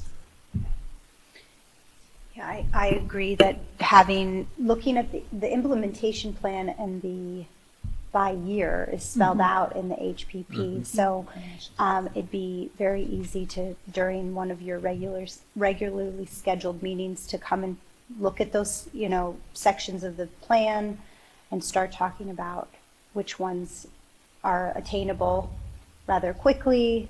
I like what you said about having maybe some advisory committees and working through that. It's a good idea. Yeah, we're not going to be able to set everything sitting at this meeting once a No, month. right. And this would just be specifically for the implementation Yes. plan. Mm-hmm. that's a question. So you've got a meeting on Friday about drawing down or in some fashion utilizing the remaining fundings for the historic building improvement grant. I'm curious, and maybe assuming that since, you know, City Council has now adopted the preservation plan, do the internal guidelines for the HBIG sufficient for your conversation on Friday? Or should that be something that's discussed by looking at the preservation plan and seeing what that has to say about that kind of. Let me make But- sure but- I'm but the- following you. So the redevelopment authority may have, and HRC may have sufficient internal guidelines for how that money's going to be used. If they do not, I guess I'm asking the question, if they do not, is it possible then just to take the preservation plan, look at that funding and say, okay, here's something we can, Yeah, So- not wait for. there may be an investment Oh, required. You have, I mean, It's okay. you have to have It's a this meeting you're small discussing, but also you've got something coming up on Friday that you might be able to, like, say, look, we're already implementing the plan and we're using this funding to do it. Yeah, so the way that it stands currently, under contract with the city and the redevelopment authority, there is a description as to how the money can be spent. It's up to interpretation, of course, but I would say that if we were going to change some of the intent, that it would work through the city to change the scope. It would be a change of scope. I'm not sure if you'd have to go through council to do that, but I see where you're going with that. Yeah, Really, really is just a question. I'm not I'm not No, saying no, no, you need yeah. to do this. I'm just saying. It's an option. Because I don't know what the,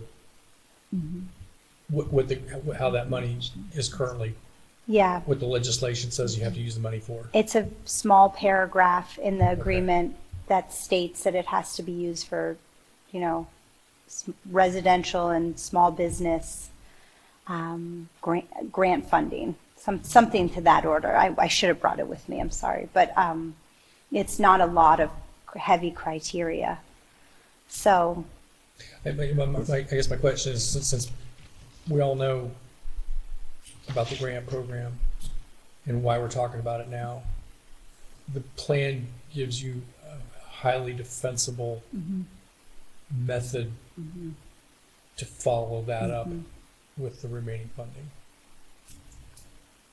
Now that it's in place Now Now that the plan that is it's in in place. yeah, and adopted. yeah. But yeah, I think this is good conversation for Friday. That's a really good piece for Friday, because there's what, a third of it, a quarter of it available, and there's a lot of need, a very wide need. So Yeah, let's just bring the implementation plan into that discussion, and we'll see if it applies or not, but I think it's definitely something we can do. It's a really good problem to have. Yeah, I mean, this is a really good problem to have. Yeah. okay. Great, anything else in the bylaws procedures? I think we're all straight there? Okay, So does it sound like maybe we'll revisit this topic, and should we just pin it to a month where it looks like there's some available time for a regular HRC meeting? Is that yeah, what I'm we hearing? didn't really resolve that, but I said summer months. But I think we just stressed, everyone review it, and we kind of get ready to have that discussion. Great. And we'll definitely plan for it as soon as we can.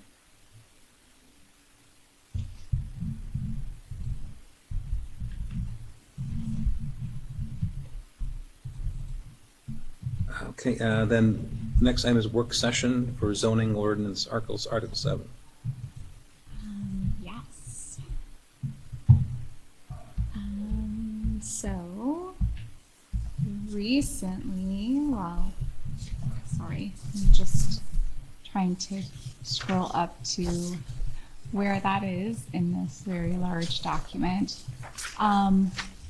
Recently, we've had the need to visit and revisit the zoning ordinance pertinent to, I guess, several projects and potential aspects of projects. We've noticed, several of us have noticed that there are sections of the zoning ordinance from the July 2023 edition that are either vague or unclear, or could be more specific in articulating sections and needs of the ordinance pertaining to preservation, designation, etc.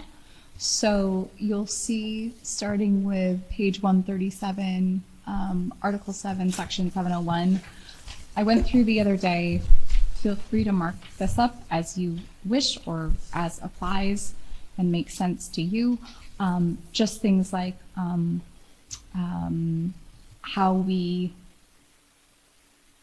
look at zoning overlay concepts, where that information is stored, the establishment of the HRC commission, so like what comprises our board, responsibilities. So again, on page 139, this is a prime example of sort of like a check and balance system for us internally, because it reminds us of what we are to be doing and should be doing.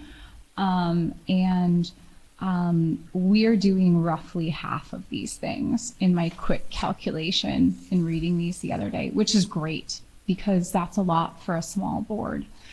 And we had a meeting prior to this that Matthew spoke about pertaining to the forms that represent applications for the HRC. So things like Section 705, the criteria for designation, who is the appropriate applicant? Is it the owner? You know, how does that change from a district to a building, structure, object, or landmark? Things of that nature. So there's a lot here. And again, this is meant for review and discussion, but it might behoove us to have a work session geared towards this, because it's my understanding that this was crafted some years ago and made the transition from a, what was the name? Before we were a committee, it was a, It was. Before we were a commission, we were a steering group. steering group. So thank you. It was on the books before the steering group. Yes. It was, there was nothing on the zoning maps, but it was an article written to apply when we got there. And even things, you know, there's in the meeting earlier today, you know, it refers to something going to the central zoning contact, Jake, but it was written in a way where it hasn't been revised since the historic preservation planner role was created. So little things like that, designations, historic districts, it's a pretty thick section. So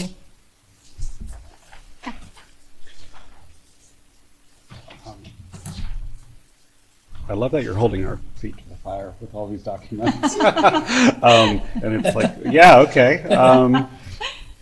I think this has been a topic almost in every meeting we've had this year, you know, that we need to make these revisions just based on several years of implementation, right? This makes total sense to me. I mean, I think that we need to have another working group or a special meeting, you know, specifically to look at the ordinance and make recommendations. You know, I'm thinking in terms of what the calendar looks like for council, you know, for the rest of the year. That usually around November and December, you know, things really get consumed by budget, and you know, I think the opportunity to get anything done kind of at that point until the new year is pretty marginal. So you know, I wonder if we can maybe look to our next meeting in June and have another preliminary special session in advance of that meeting, exclusively to look at this and to provide recommendations for a change that we can then go to council or make the recommendations to council to make. Would that be? And I think first have to go through planning commission, then planning commission to city council for deadlines. I think all the more reason to make sure that we can start this kind of as soon as possible and set maybe as a summer goal for ourselves. And just for dates, well, the planning commission meets on June. Well, if we meet, that you'd want the special session in June with the hope to bring it to planning commission and council in July. Is that correct? Might be a little aggressive. Okay. Okay.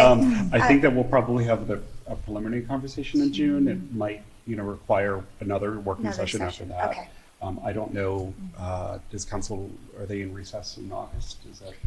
I show the Tuesday, the 20th in August, City Okay. Planning Commission meets, and then Okay. on the 21st, they meet at 7 p.m. that Okay. day, I think that might be more, 20 and 21. more of a realistic kind of aspiration.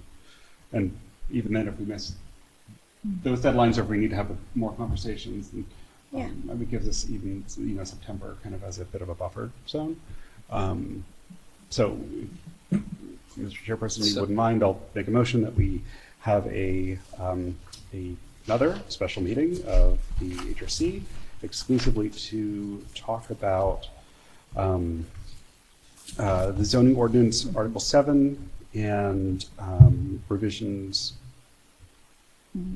to that. Okay. Anyone make a second? Do we have a second? I'll second it. Okay, those in favor, say aye. Hi. Aye. Those opposed, no? Don't have any, so it passes. For that session, as far as scheduling it,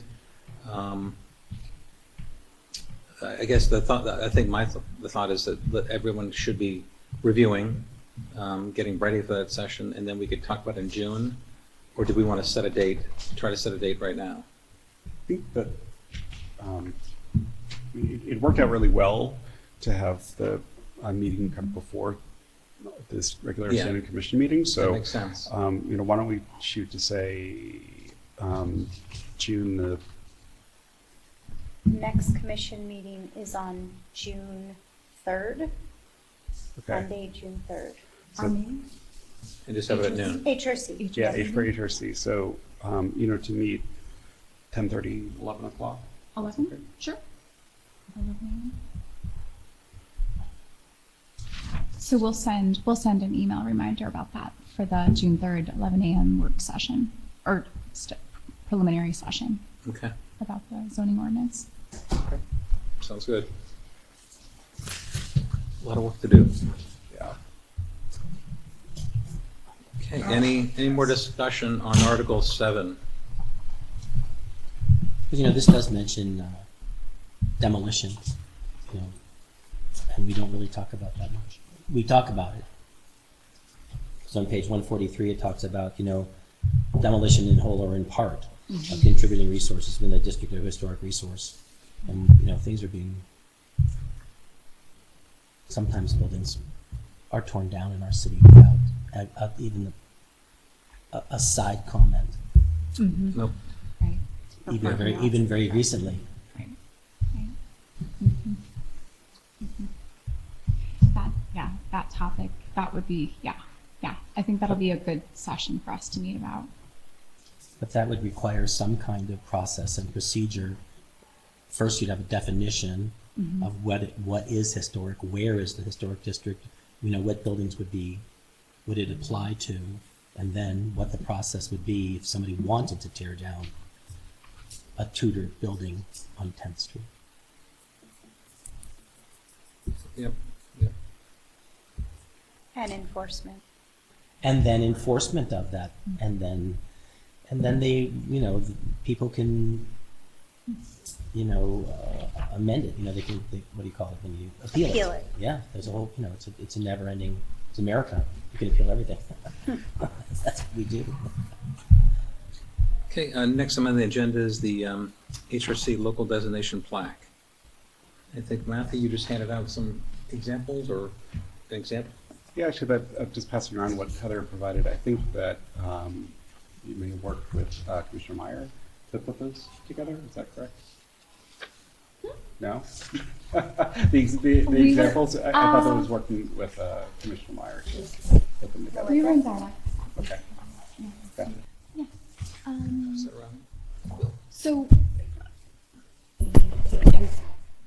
So I didn't print 5 copies of the design samples to go around, but it was discussed, I believe, at the last meeting, or in conversation.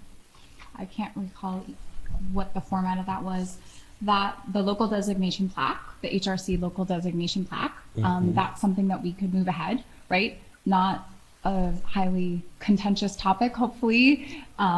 You know, maybe I'm wrong on that, but something that we could put into motion such that locally designated properties, such as Matthews and such as the courthouse, that were just nominated and became official last month in April, or was it March? In April as local landmarks, such that if the owners of those properties wanted to purchase a plaque, have a plaque that you know, tells about their properties as being a local landmark for the city of Erie, they could so do so. I just thought that I would kind of put boots to the ground in a sense. I called, Melinda had suggested a local manufacturer that she and, was it Erie downtown, or it was Preservation Erie? She might have worked with Preservation Erie with getting pricing for plaques for their initiatives. I reached out to Lakeshore Industries in Erie to get their current pricing. And I just sort of had a few conversations and put together a few design ideas.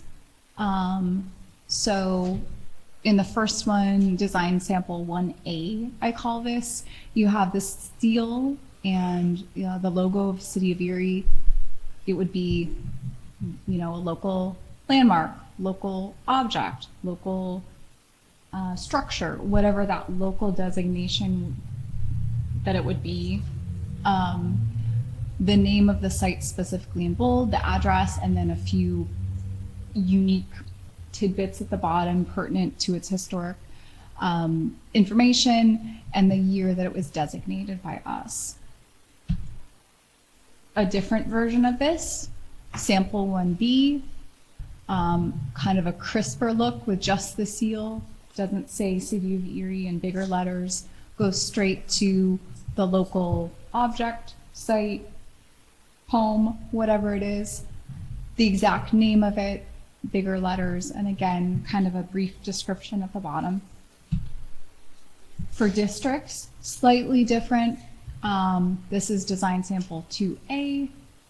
At the top, it might say historic district with the district name right below it, and then the specific house name or building name.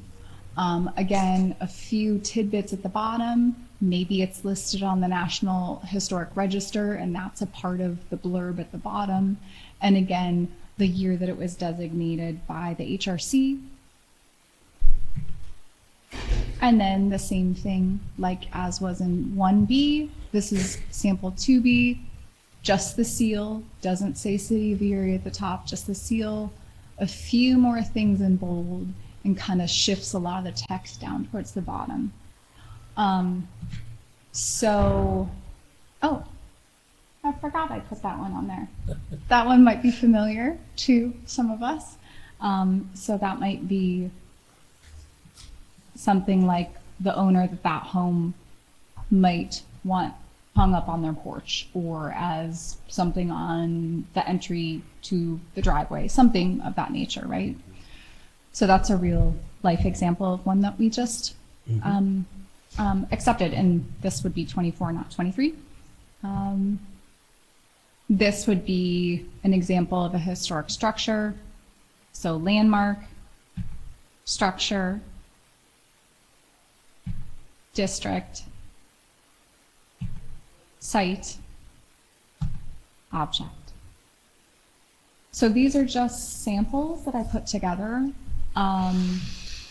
They could certainly be simplified where we just eliminate this uppermost row and say historic resource, and then below it say what it is specifically. But these are the 5 categories that align with our ordinance and HRC wording. So a little bit to think about. I'm happy to share my opinion. I prefer the without the city of Erie, and I like the plaque centered, This one. like that. However, just something to consider. I don't want to make this a contentious decision, but I really, really like the marking, or the what do they call that? The symbol that's used on the historic preservation plan. Oh, It's not the symbol. What do they call that? logo? The logo. Thank you. The logo. I don't know if you remember it, but it's really a nice design, and it's simple. It might be something to add to the plaque if we wanted to make Them more. partners. No, not necessarily that. They did give us the image, but just to show something a little bit different than just like a government seal, and have something a little softer. That's my 2 cents. and So Jackie. what's the graphic then? Oh, I can try. Can you? Let's see. Let me see if I Here, can do you pull it want- up. It's like it's a logo. I think I can look it up. It's a nice logo. Lakota, right? Okay, so you're just like adding that onto this, so it Yeah. looks, Maybe it's not saying the city's approving this and also, I just meant it as a feature, not anything more than that. Just a, Oh my goodness, this mouse. I think I have it. This mouse is not liking this desk. Do you have, oh, this, Jackie, Yes. is this it? The lighthouse in the Yes. Erie? Yes. Something like So that. I thought that was a nice, Great. Very cute. Go. I mean, that might even be nice on the top with the logo on the very bottom too, just to play around with something. But I don't want to make it more difficult to try. It's a I do nice- like the lighthouse more than the tower. Fine by me. Agreed. Yeah. That would be the So last just thing I something to would think do. about. They did say that we were able, obviously, they gave us the rights and the image to this. Well, you paid for it. Something. What's that? Well, You we paid for it. Yeah, you paid for it. Well, we paid for part of it. Yeah. But it might be nice to have that Erie lighthouse up at the top there, then your text, and then the seal at the bottom, Of the which is city. a little bit more of an interesting design, something a little bit softer than just stamp, it's the city of Erie. Well, I know that too, that, please don't hate me that I'm going to say this, but like, I think the Water Authority too did like, several years ago, they made these special like manhole covers. Yes. That are divided into quadrants, and So each has cool. like a piece of, like, one's a lighthouse, the other is I maybe the wanted those old ones so blockhouse, bad and I couldn't get a single one. or for like the Niagara's in another quadrant. Maybe that's something that we can do in the corners. Something that's really kind of fundamentally the core of historic Erie. I think too. Would you mind going back to? Oh, geez, I don't know. I agree with with our director that the one that just focuses on the symbol or the seal of Erie is, yeah, that's it. I thought those were pretty lovely. Yeah. I like, Something more like this, Yeah. and then, yeah, yes, I right. do. So love what, those. that's what I super would, cool. actually, would you Yeah, go those are great. Actually, remarkably good forward public art, one? by the way. Yeah. Great example of public So art. this kind of leads into like this font, and I can get into the technical aspects here in a minute, because Sure. I have that on the last page. But yeah. I was thinking that it might be best to remove the text about being listed on the National Register. It's not our purview. Sure. And even though if they are listed on the National Register, it entitles them to get a plaque for that. So, we can kind of focus more, I think, on us. I wonder if we might want to replace that with something that speaks to the significance of a place. Say like, this site has architectural yeah, significance. or- why is it on the yeah, listed? or such and such of important person lived here, important people, or this has a unique design. George Washington slept here. Yeah, yeah, exactly. Something like I that. don't think But he got this far we'll, north. we'll place that in. And Actually, you know, he got to Waterford, the only other but thing I not, struggle with here there's is no evidence of him in Erie. we don't, as the Historic Review Commission, have the authority to designate something as a landmark. You know, we only make a recommendation to City Council, and it's the city, kind of the city, right, that makes the decision. And I wonder if it's, I don't want to say necessary, but if that's also an opportunity to, you know, kind of reclaim that text and use it for more of the For the significance Historic or Review something. Commission. Right, because the seal is going to make it very clear that this is a city landmark. This is something that belongs. In other words, maximize the information, not just keep saying City of Erie. Yeah, Or say the Historic Review Commission. right. Or something. Process. Yeah, something we along could that not say nature. necessarily say the City of Erie Historic Review Commission. It would just say Historic Review Commission, but it has the stamp of the city on there. Yeah. So it's kind of redundant if we use, say both. The And- stamp is this, us, this You Erie. could just say City of Erie landmark, Right, And just- something like that. I mean, and, and that would leave you more room for additional text. yeah, like, I don't think that you need to include the address either, or the location, because it'll be, right, exactly. It's more, less communicating location, more communicating importance.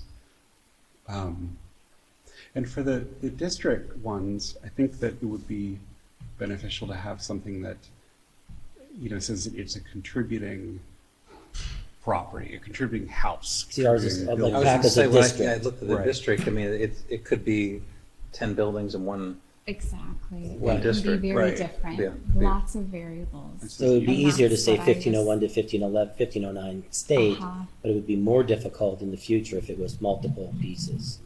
Because imagine the intent is to have it so that if somebody in the district wanted one on their property, they could put it on. But likely there would also be some sort of district sign. You know, either like a separate marker, you know, that's kind of freestanding independent, or something even larger than that, that identifies if this is a historic district. It's really like tailored to the district itself. But I don't know if I'm interpreting this a bit too far, or No, I mean, I was just coming up with separate ideas. I mean, Yeah. as the person that's doing design development on this, and like I kind of took that on because I felt that that's something that we could move forward with, and maybe it's something that we revise in the future, but just to get something going that where we can celebrate the ones that have been nominated and Yes. you know, gone through the process, but in line with what you were saying, so right, like here in this one, in this district, like this is 2A and this is 2B, and they say the same thing, but yet they don't. They describe it in different ways. right.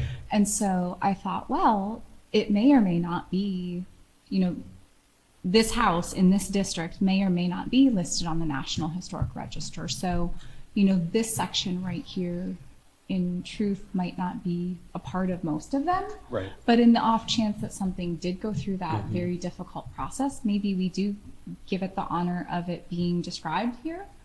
And think I you need do, no, I don't, I was going No. to suggest the same thing Sep- Matthew did. This is the Separate. City of Erie's landmark. I think the city should own it. This plaque is something you're going to, you know, help people get to. They can get their own National Register plaque. It's listed in the National Register. There's enough confusion amongst the two okay, anyway. okay. And I I mean, it's nice to be, that's it's great. nice to be able to say, hey, look, this has Okay. got multiple designations. It's that historic. Right, that's what I was but thinking. I See, Pack I does, second, we do have a plaque for that. Like, Sure. we have a you national. already Sure. have it. Yeah. Yeah, you've Right, gone through yeah. that process. But I do think like this is where each one will be specific. And so the owner of the property or the applicant would be working with the historic preservation planner as the central contact with the foundry and with the pourer and the design team. So some of that information, as long as it fits the criteria on, so I think you Somewhere. generically just put in a paragraph, description of designation, Uh-huh. work with the historic planner to Sure. determine, because That everyone's going to be language. differently, so we don't have to tell them anything there. You just, it needs to be some type of description Mm-hmm. that they would determine, because they're going to make the plaque. Sure. But it'd be great if they can consult with you Sure. on it, so it doesn't just say you know, something that doesn't make sense. Right. I like vanilla ice cream. Yeah, Right. yeah. And so on that note, the manufacturer did say that it's about a 7-week lead time. And I'm happy to, you know, notify the HRC of what the plaque is going to say and kind of like just let people know ahead of time in case anyone has any input. But I'm happy to work with each of the applicants. There's a huge price jump between aluminum and bronze. There's a $175 flat fee to duplicate the city seal. So even if we do keep it on there but move it to a different location, that's an upfront cost to set it up for design and pour. And maybe we need to revise it in the future, but it's something that we could start the initiative for and get the process going so that we do have a few in the city that we can celebrate now. And we Yes, wouldn't I do recommend a think that's important. manufacturer. We couldn't say use a company. I think we would have to say, here's companies that are, that can do this work. I mean, we know they do great work. I know that. And probably most of the plaque work in the region. But the city couldn't designate and say, go to this person and do it. I think that like a design standard, we would have to have a design standard that we could set up in like Adobe Illustrator or some graphic design software where I could meet, maybe a few of them get made at Lakeshore Industries, and maybe Lakeshore Industries and I have a great dialogue, and they maybe are nice and local and help us figure out that process, and hopefully they get the majority of the contracts. But like you said, just like when something goes out to bid, there is no Yeah, control you over can't where say, those go to this person, materials. yeah. Yes, yes. And here are a couple samples. We all know that one. That's what Lakeshore had sent. So that would be like a bronze look. This is one that Lakeshore had sent. That's on aluminum with a single color front that looks like it's black. The text at the bottom must be 5/8 inch or larger. So there is a minimum text size and a few different techie things with these that she spoke to. I like what it says. You do? Yes, it's about the riparian Riparian buffers. zone. Sorry. And I think that plaque might be 18 by 24 if I had to guess That's a the big one. size.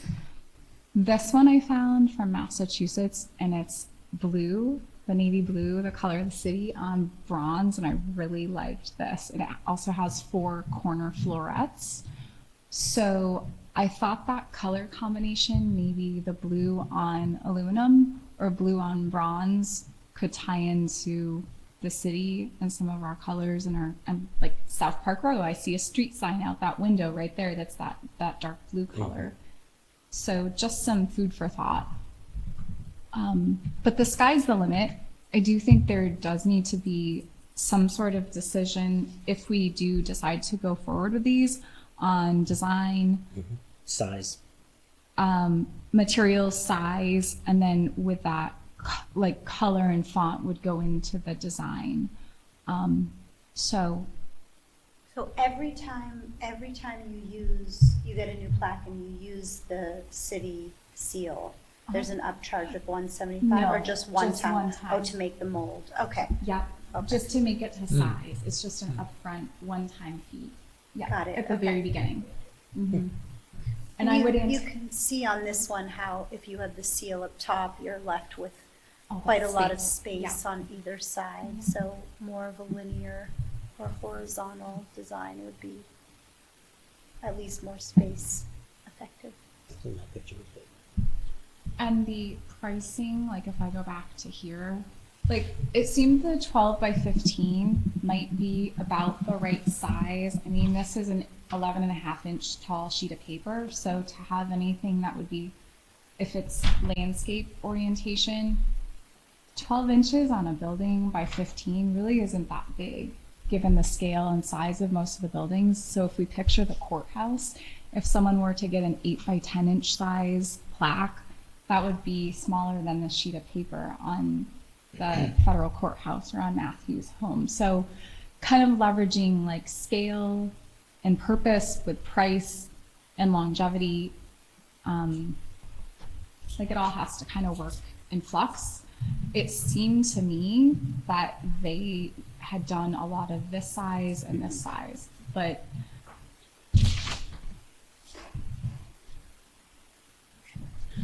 So, what would you like from us to move forward? The tough part is we're not graphic experts. I mean, we all have an opinion. I have an opinion of all this. But Yeah, but What there's no disputing taste, right? Like, and you know, for our purpose too, I'm kind of envisioning this that we would, you know, give a thumbs up at some point to the plaque, and then Right. really our purview then is how the plaque is attached to whatever it is, you know, and ensuring that they're not doing any kind of damage to the building by putting it in. You know, we'd go back and say, put it in the mortar joints, not the brick, or put it in, you know, but for point. I guess for your purpose, kind of what would you like from us to be able to move this forward?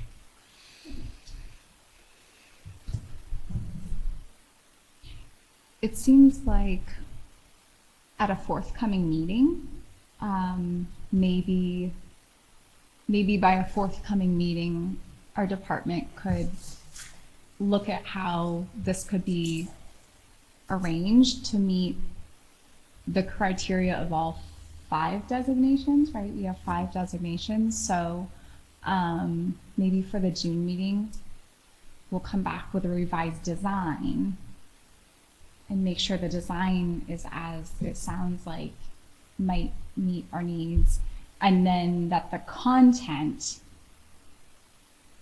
either I guess the content would be part of the content would be decided in real time as the projects open up, but part of the content, like right up here, Heather?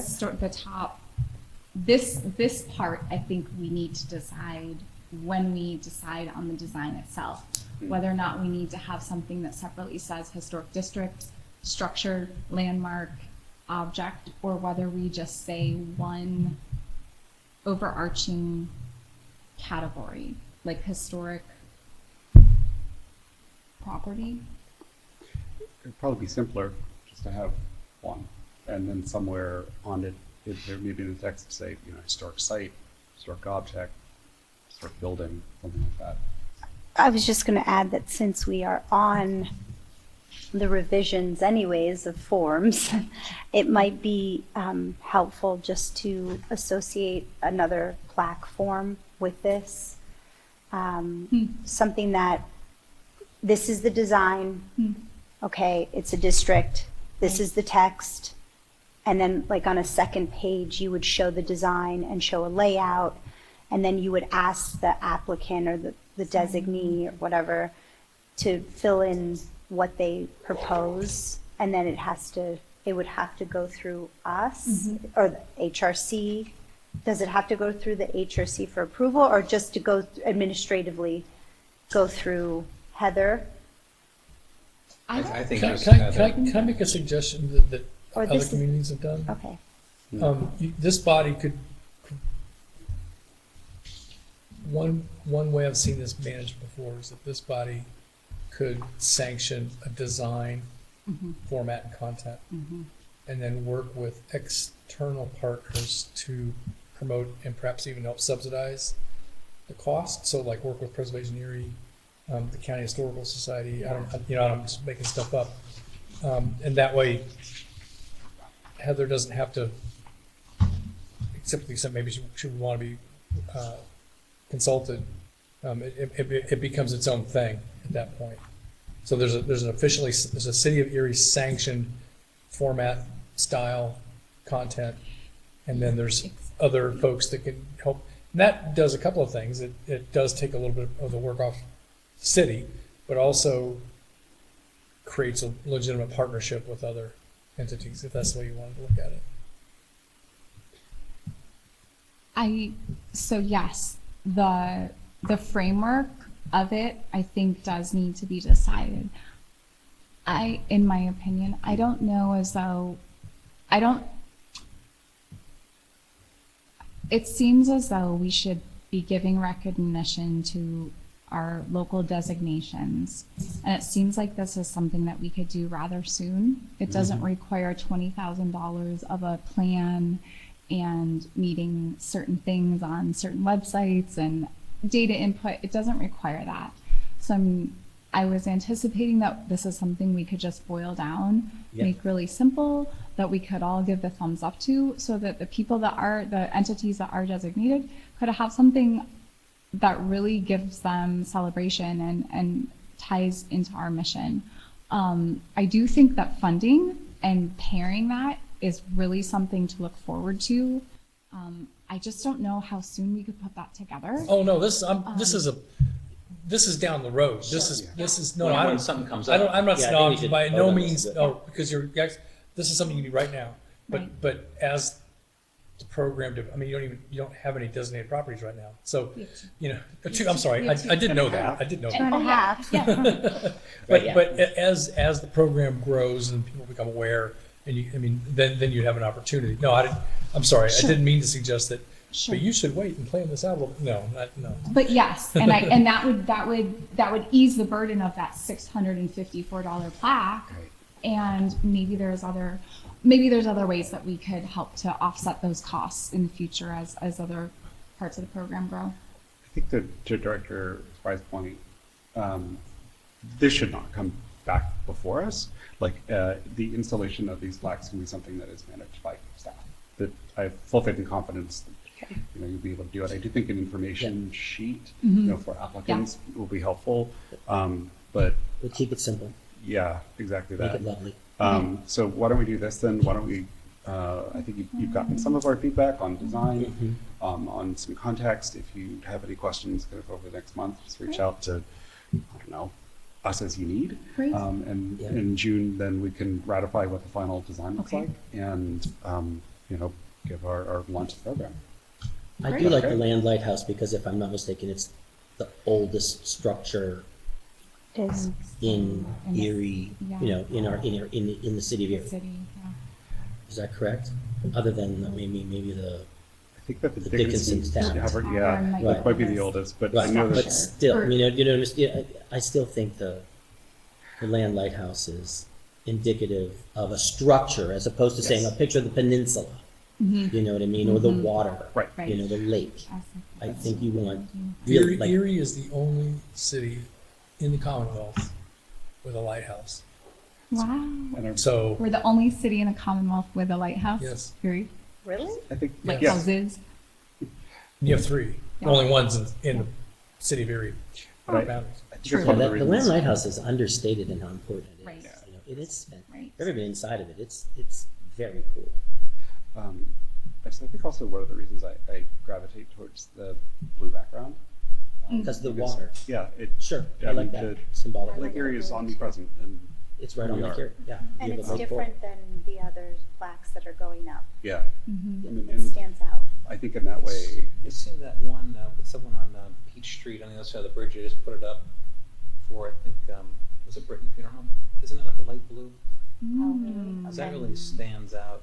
And I just noticed that one. That Where was just, is that that? just came But I out. like the blue It's because on of the water. Peach Street Peach. on Just the pick a color blue. south side, no, I'm sorry, west side, Okay. but it's on the south side of the bridge, And west what, side of the street. what cross street? What bridge? Peach Street. This is Peach Street, the Shin. bridge, the Railroad Bridge, the Okay. overpass. Got it. I'll take a drive. Mark taking minutes. I'm sorry? This could be Were a you darker taking blue. minutes? I said we've discussed this about, getting the plaque. Okay. You know what I mean? I don't know I don't know what exactly, we didn't decide other than, go ahead and do it. Okay. So, Going back just said to HOC kind of like plaque. the any thoughts on price and whether or not we as a commission Give would them be the plaque. giving them the option between aluminum and bronze or sizes? So does anyone? I do we think it's have gonna be up to the input? property owner as to how much investment they wanna make, I'm thinking. I mean, do we just tell them, go ahead and buy a bronze plaque? I want bronze. actually, looking at this perspective of what our charge is as a commission, I would actually lean away from bronze because it discolors over time and it has the potential to actually discolor the building that it's on too. And considering our weather and considering how well aluminum hands, holds up with an excessive amount of moisture, I think that's probably the best thing to do within the context of preserving the building that the plaque would be on and not doing any kind of damage or further damage or discoloration to it. We ultimately put ours on the inside. We had a big debate about, our historic, National Historic. We were afraid that people were going to steal it no matter how we mounted it on the wall. Unless they, we could have bolted it into the stone, and then put the florets to cover that. So it could be, people would back that out and sell that at the scrapyard. Right. And that, And we just didn't want that to happen, so we bolted it on the inside of our building. that, Is not where, we would have preferred it on the outside, but we just couldn't do it.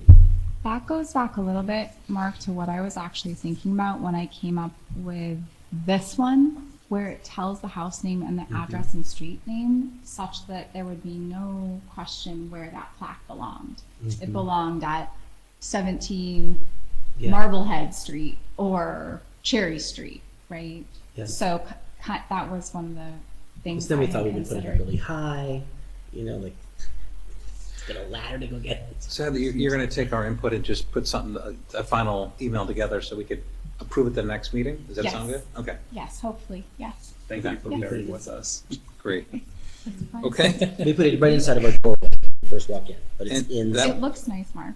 Thank you. That was it does for the look nice. agenda. Is there any other items? We had an other question mark there. Anything else? I have two things. Happy Preservation Month. May is Preservation Month. And then the other question I had too, and this is again speaking from a point of ignorance, having recently joined the commission, but is there any sort of process within the city where commissions have their photo taken annually? I know that some cities kind of have that. I know that the state does that as well for its boards, that every year on a specific date, usually in June, they get together and have their photo taken. Is that something that occurs here? Or Have a what taken? I'm sorry. a photo? Oh, yeah. Yeah. Not that I'm aware of. However, when the EAC, the Environmental Advisory Council, was formed, we did have a press conference and introduced those new members. But that was because it was a new, a new board. That doesn't mean that we couldn't start something. I know it's kind of on the very periphery of what our mission is, but it seems like it might be something nice to start because it's always nice to see, old photos of Erie Council and them in session. That way you're actually able to put faces to names of folks And that we are could- making decisions. We could post that on our website too. Your names are there with your titles and and we could have that on the website as well. So, sure. Sounds good. That's just a good idea. Sure. I will. If you pick a date, there's so many photographers in PACA, we'll supply a photographer. Just tell us, And they'll give us a little professionally do advance it. notice. If you, so we whatever can- you decide. Whatever you decide. we can come dressed for the occasion. But no, thank you for that. If there's nothing else, I move that we adjourn. Do we have a second? Me. Those in favor? Hi. Aye. Aye.